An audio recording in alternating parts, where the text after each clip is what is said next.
Welcome to this video lesson. In this video lesson, we will be looking at how we can apply two-dimensional vectors in solving questions that involve total displacement and average velocity.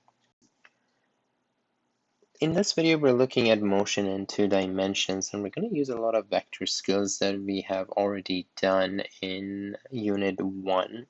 And we're just going to expand on them and look at them through the lens of motion. So the learning goals for this lesson are to be able to state the direction of a two-dimensional displacement, to use a two-dimensional vector addition to determine the total displacement of an object, use displacement to calculate the average velocity of an object for an entire trip, and use distance to calculate the average velocity of the object.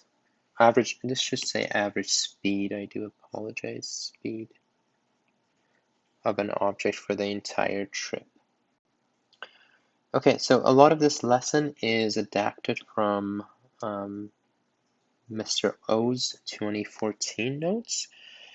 And we want to recall that a one-dimensional vector can be represented algebraically and by a vector diagram, and that's kind of an example of that is here. So for example, if the displacement is equal to 9 meters east, that is the algebraic representation, and this would be the geometric representation for it, or a vector diagram. Remember that it's represented by an arrow, tail, and tip. Tail is the beginning, head is the tip is the end. It's also called a directed line segment, so this is also called a line segment pretty much.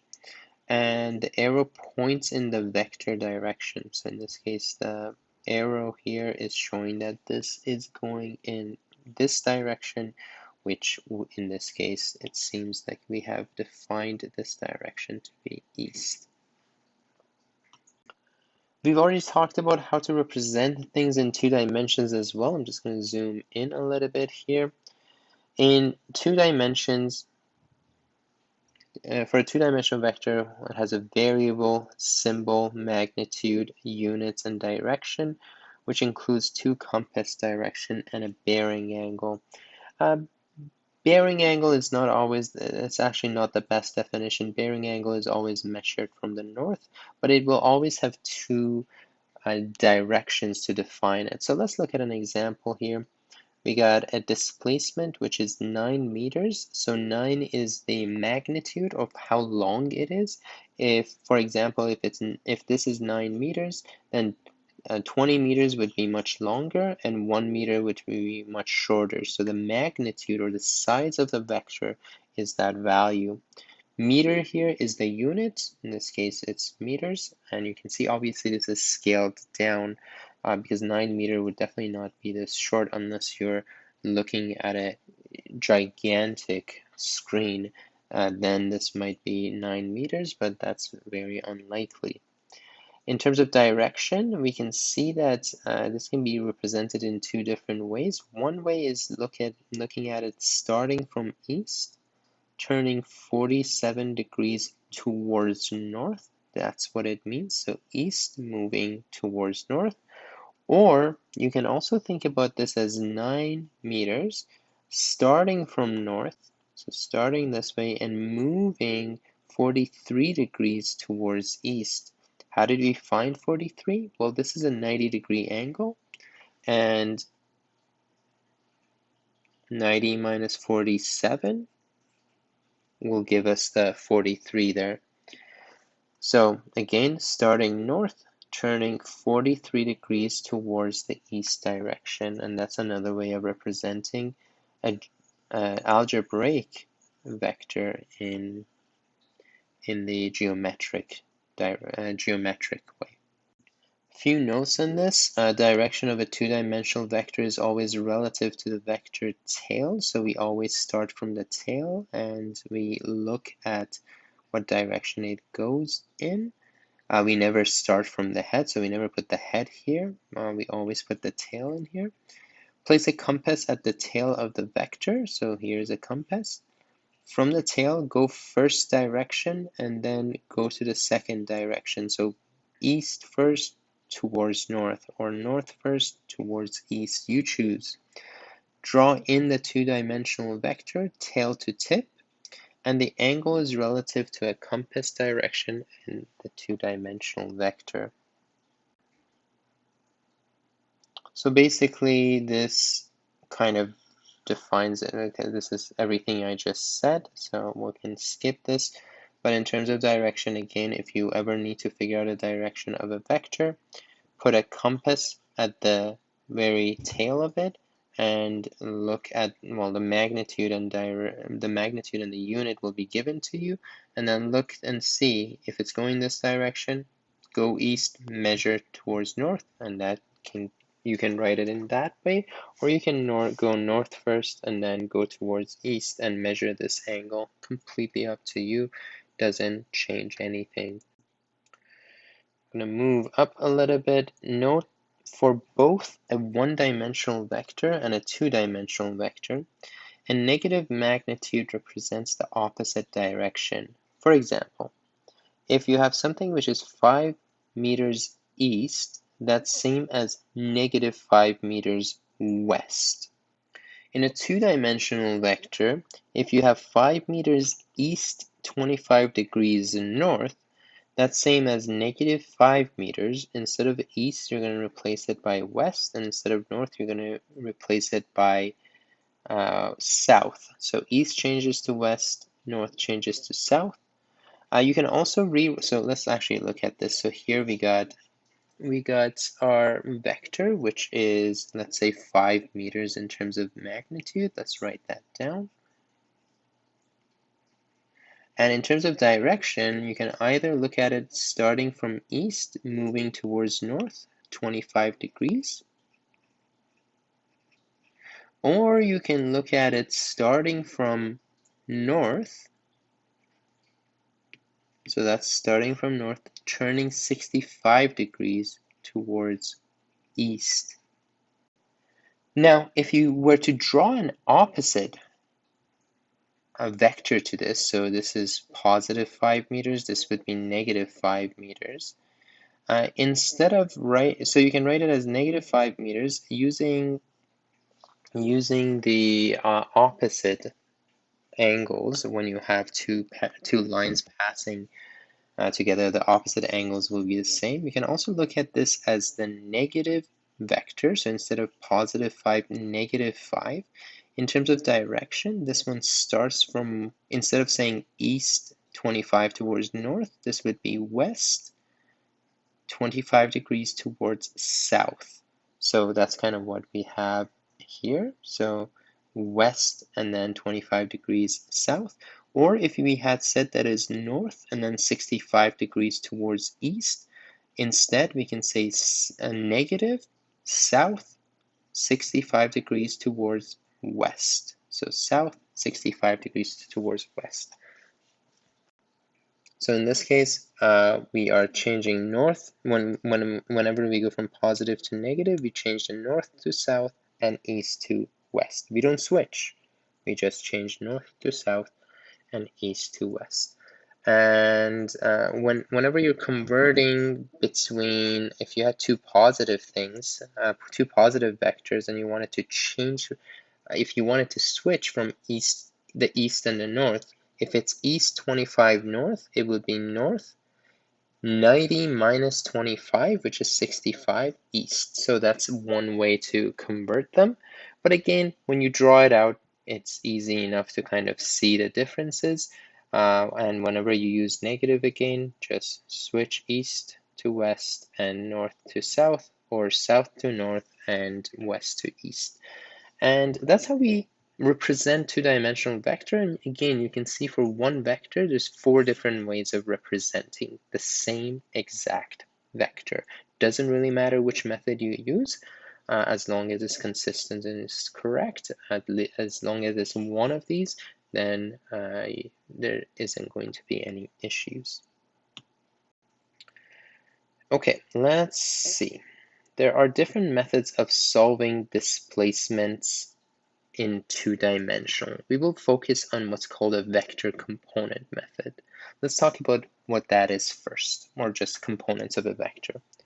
All two-dimensional vectors are converted into their x and y components. Sometimes we call them east and north components. Sometimes we can say we don't have to use positive x and positive y, but x and y, just because in math you've been introduced to x being horizontal and y being vertical, we sometimes use that terminology. Sometimes in the International Baccalaureate program, we use horizontal and vertical instead of x and y. It's completely up to you. X and y, in a lot of universities, we use those conventions, so it's good to know things in terms of x and y. Positive x goes in this direction, horizontally to the right, and positive y goes in this direction, and that's vertically up.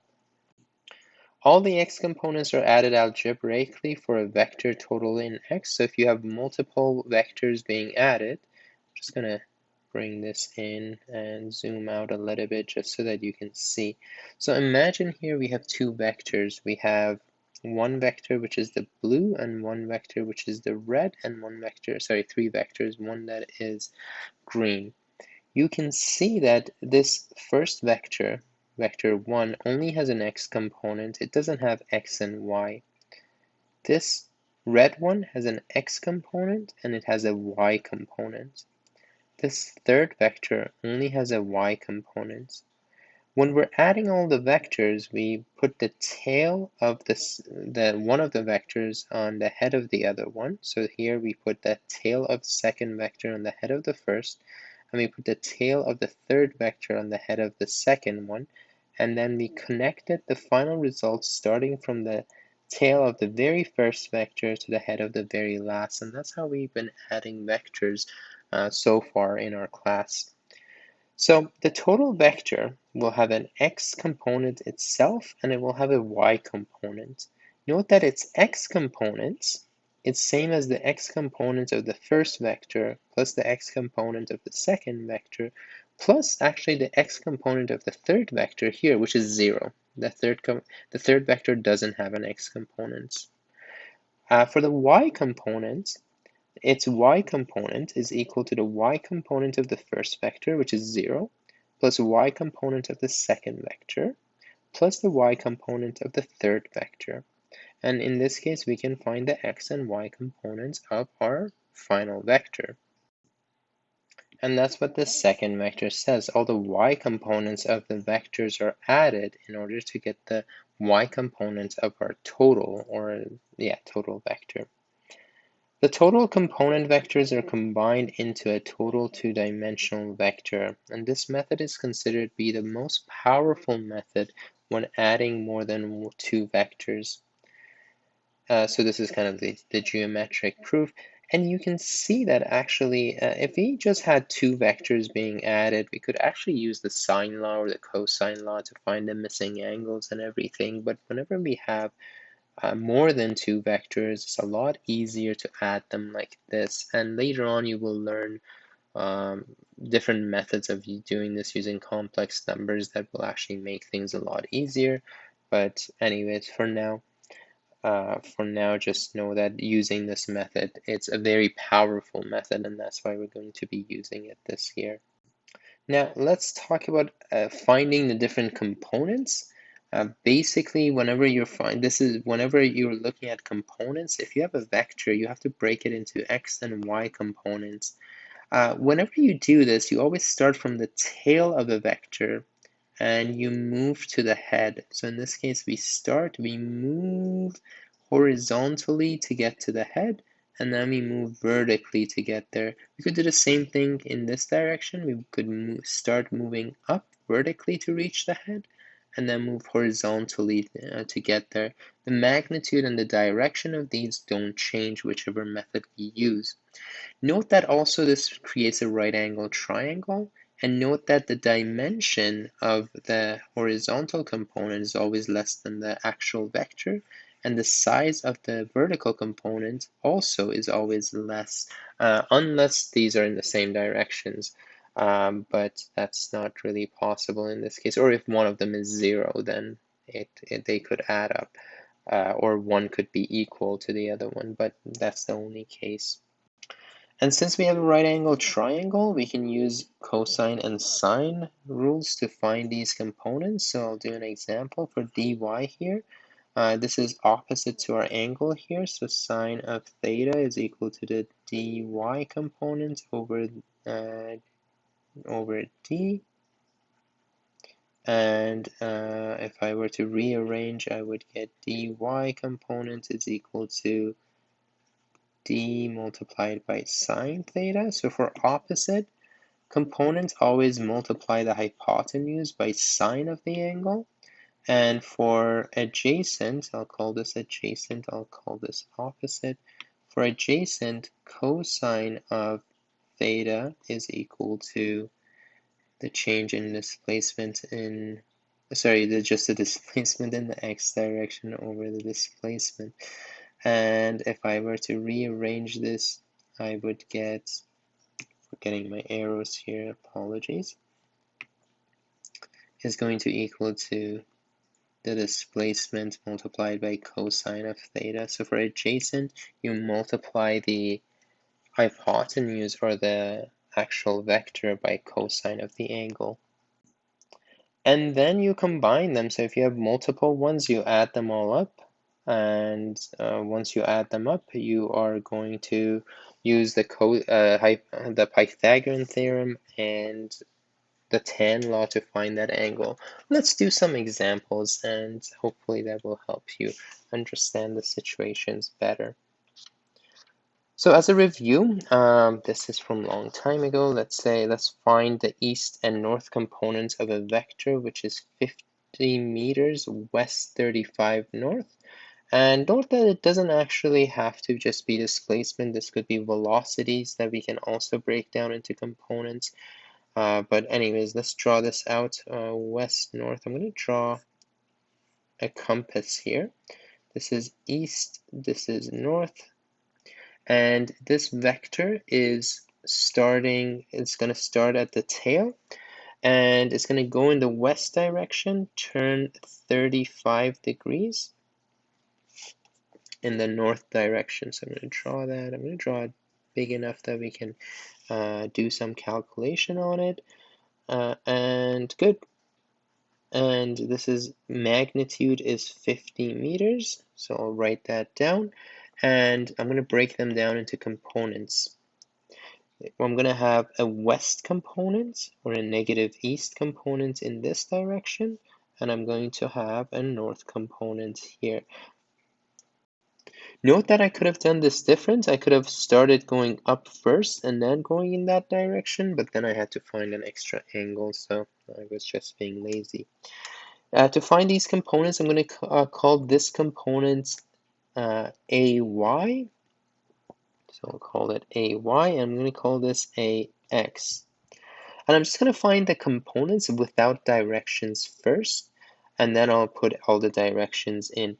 It says find the east and north components, so I will take these to be positive, but at the moment I'm just finding magnitude or size. I'm not worried about direction. To find AX is going to equal to, this is adjacent to the angle. So, and I said when we use adjacent, I'm kind of using SOHCAHTOA, but I'm skipping a step here. SOHCAHTOA.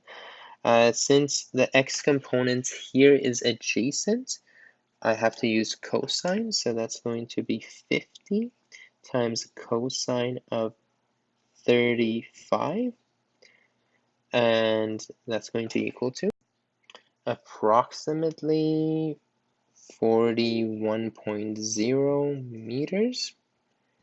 And I'm going to do the AY, and AY is actually opposite to my angle, so that's going to be 50 times sine of 35, so opposite and hypotenuse is what I'm using here.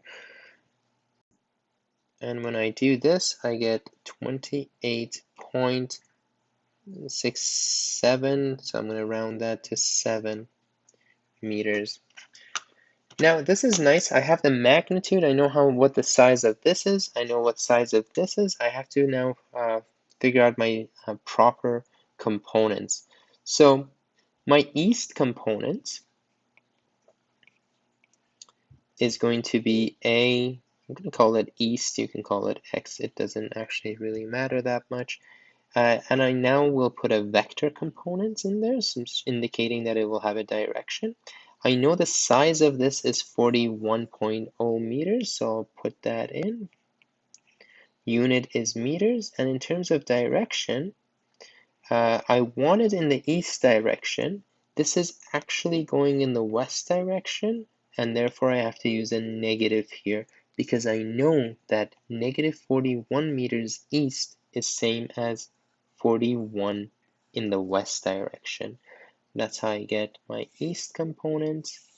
And for the north components, I'm looking at a north in terms of vectors. I know this component is 28.7 meters, and I want it in the north direction. I can see that this and this are in the same direction, so I don't have to use a negative. I can just use a positive value because this is pointing in the north direction. So that is my north component. Great, I can break things down into components. Let's do an example. In this example, we got Olivia who travels 12 meters east, then goes 50 meters west, 35 degrees north, and finally moves 40 meters south, and she takes 2 minutes to complete her journey. We want to determine the distance, her total displacement, her average speed, and her velocity. Okay, let's first talk about the distance. Initially, she goes 12 meters, then she goes 50 meters, then she goes 40 meters. When you calculate distances, you don't care about directions, and therefore the total distance here. Let's say here Olivia starts from 1, goes to 2 in this journey. From here she goes from 2 to 3, and from here she goes 3 to 4. So the total distance is going to be the distance traveled from 1 to 4, and that's the distance from 1 to 2 plus the distance from 2 to 3 plus the distance from 3 to 4. That's going to equal to 12 meters first plus 50 meters second plus 40 meters last, and that adds up to 102 meters here. And we're okay with decimal places because 12 meters has no decimal places, so our final answer will have no decimal place, and we're adding, so we're not looking at significant figures here. Good, and this is, we don't need a direction for this, this is the total distance traveled. Now we need displacement. So this was part A. Let's do part B. I'll use pink. First step to doing these questions is to draw it out to get an idea about how they look like. So I'm going to take east and north to be my positive, and I'm going to circle that nice and big. And this is 12 meters east. This is her journey from point 1 to 2. So I am going to break this down and write it as displacement 1 to 2 in the x direction. Actually, I'll write it in terms of east and north instead. So instead of x, I'm going to write east direction. And I also want the displacement from 1 to 2 in the north direction. Good. In this case, we can see that 12 is going, actually, let's draw them out first. We'll do that. So first stage is to draw them out. You got the first one. The second one is going to be 50 west, 35 north. So that's north, that's east, 50 in that direction, that's 35 degrees. and we are going to have displacement from 2 to 3 in the east direction, and displacement from 2 to 3 in the north direction. Okay, good. And the final one, she's going south. She's going 40 meters south, so that's just 40 meters. And there's going to be a displacement from 3 to 4 in the east direction, and the displacement from 3 to 4 in the north direction. So the first step is to draw them out. The second step is to break them down into their components. So for the very first one here, 12 meters, it's only going in the east direction. I don't have to, so it only has an east component of 12, and it doesn't have a north component. That's 0. In terms of positive or negative, it's going in the same direction as my east, so it's positive, and 0 has no direction, so I'm going to use positive here, and I'm good.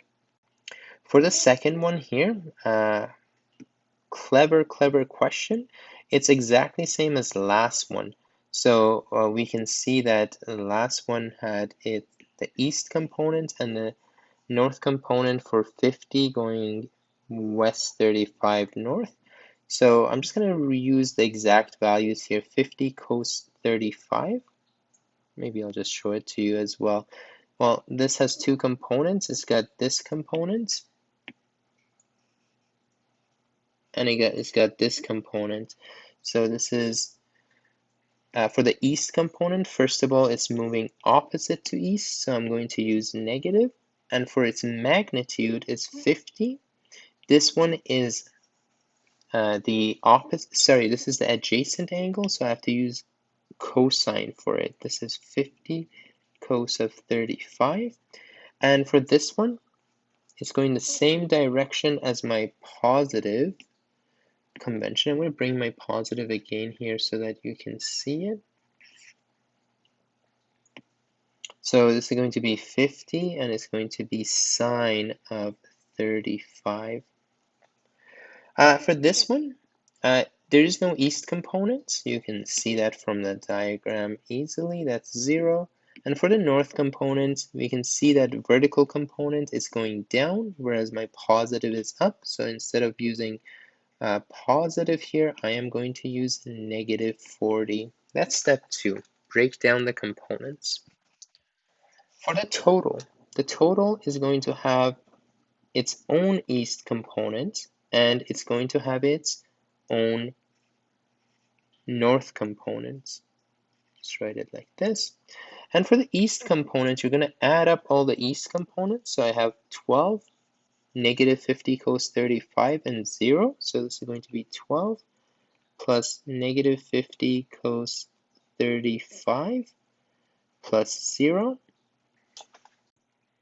And that gives me negative 28.9576 ... I'm going to keep the answer on my calculator. And for the north component, I am going to add all of these components together. So I'm going to have 0 plus 50 sine 35 plus negative 40. When I do that on my calculator, I am going to get negative 11.321178 ... And I'm going to keep the exact value on my calculator and use it in my next steps. And this is step 3, is to add up all the components together to find the total displacement's components. Next, we're going to draw them out. So in the east components, we have negative, so instead of moving in the east, we're going to move the negative direction.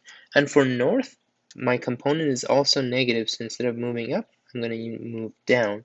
So I'm going to start here, move in the opposite to east. That's my first component. That's this one over here. The magnitude, I'm just going to write the magnitude, not the actual value, not the negative. And for this component, instead of going up, I'm going to go opposite to up, starting from the tip of the arrow, and I'm going to end up somewhere here, and that's 11.321178 dot dot dot. And my actual vector for the total displacement is going to start from the very tail and end at the head of the arrow. So this is going to be my actual total displacement. I'm not going to put the arrow on top at the moment. And this is going to be the angle for it. And the angle is going to be in the west direction towards the south. So we can see that if I were to put a compass here, this would be west and this would be south. Okay, anyways, before figuring out the angle, I'm going to find the total displacement's magnitude. To find the magnitude, I know that this is a right angle triangle. The components always are 90 degrees to each other. So I am going to use Pythagorean theorem to find this magnitude. So the total displacement squared is going to equal to 28.9576 squared. And again, I'm using the exact value, 11.321178 squared. And when I do this on my calculator and take the square root, I get this as 31.0919 dot dot dot. And this is actually the final stage for my value here. So this is finding the total magnitude. And I'm going to go back to my question for a second, and we can see that for my question, 2 significant figures, 3, 3. I've used a lot of multiplication in here, and therefore I have to use the least number of significant figures, which is only 2. So my final answer here, I'm going to round it to 2 significant figures, and that's going to be 31 meters. I'm not writing any direction here. I'm just finding the kind of like the size of this at the moment and not its direction. And then I need to figure out the direction. And to find the direction, I need this angle. To find this angle, I have this component and this component. So I'm going to use the tan rule. So the tan of my angle is going to be my opposite, which is 11.321178. And I'm going to divide that by the adjacent, which is 28.9576. And when I do all of that, my angle will be approximately 21 degrees. Okay, I now have my angle. In order to represent, I now have to represent my final answer. I know its magnitude or size is 31 meters, so that's this. So that's for the total displacement. I can now write it as total displacement is equal to the magnitude, which is approximately 31. Unit is meters, and for my angle, or my direction, I start west, move towards south. So west, move towards south for an angle of 21 degrees, and that is my final displacement. So finding displacement in 2 dimensions, it just takes a lot of work, so you got to keep that into consideration. Now you're also asked for 2 other information in the question. One is the average speed. So I'm going to do that. So part C, average speed is equal to the distance over time.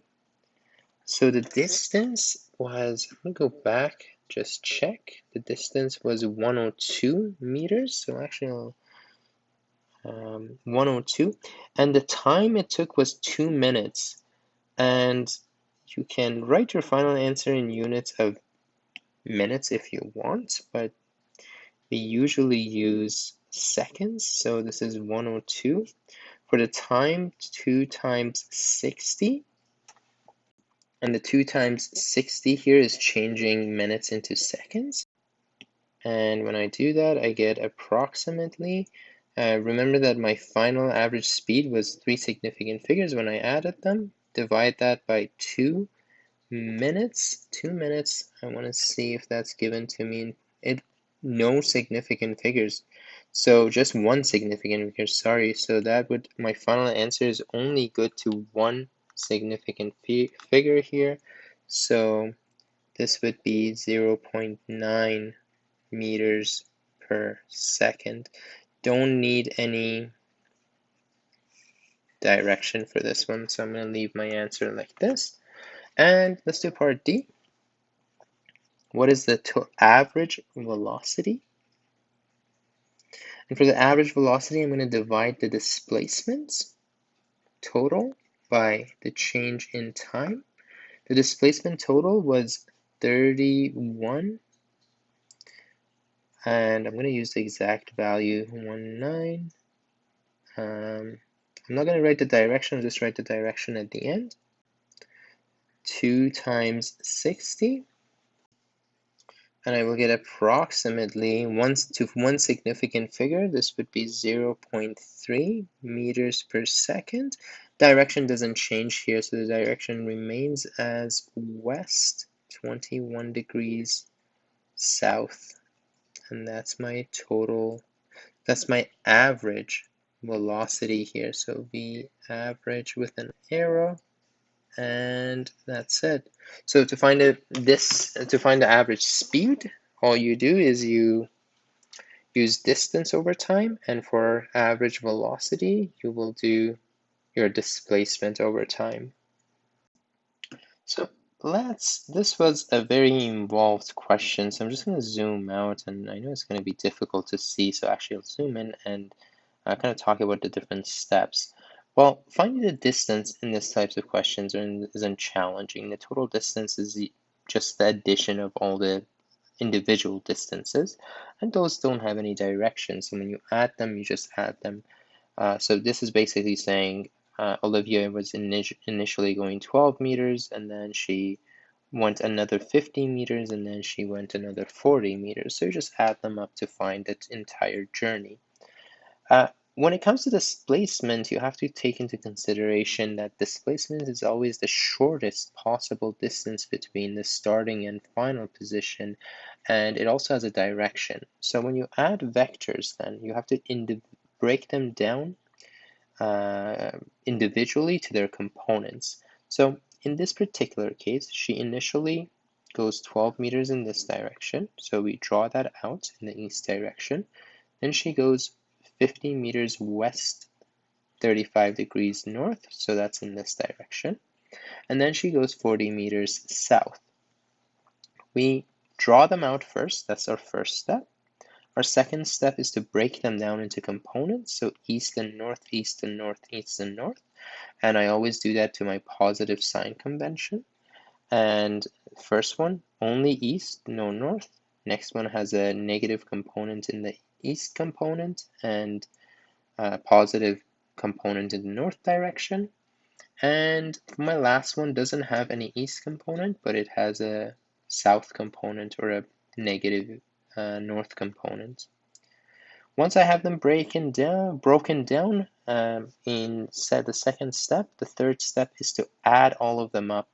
So my final total displacement's east position will be the addition of all the east components here, and its north component will be the addition of all the north components. Once I have them, I'm going to draw the two components. The east component will be negative, so it won't be going east, it will be going the opposite direction for a size of 28.95, and then it's going to go in the south direction, or negative of north, so north is here, negative for the size of 11.32 approximately. So I will draw the two components and I will connect them. And my actual vector always starts from the very beginning and ends at the very end. So the two components of the vector adds up to the actual vector. I draw that out. That's the fourth step.